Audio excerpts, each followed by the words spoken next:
東灣 AC Transit 乘客喺過去幾日要花多啲時間等車，呢個情況可能會持續，因為 AC Transit 司機出現集體請病假事件。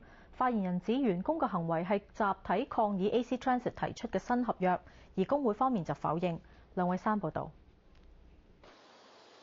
面對5600萬元赤字 ，AC Transit 方面由星期日開始實行新合約，其中包括改變工作規條同埋提高醫療保險費用。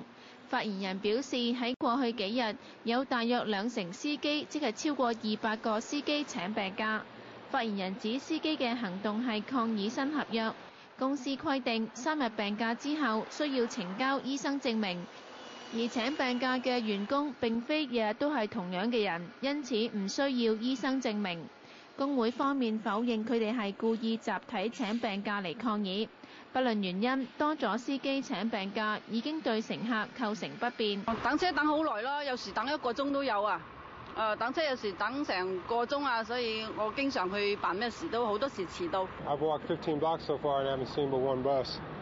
司機們對新合約不滿，包括改變咗工作時間，影響佢哋嘅家庭生活，或者工作時間增加咗，又或者要求佢哋駕駛唔熟悉嘅路線。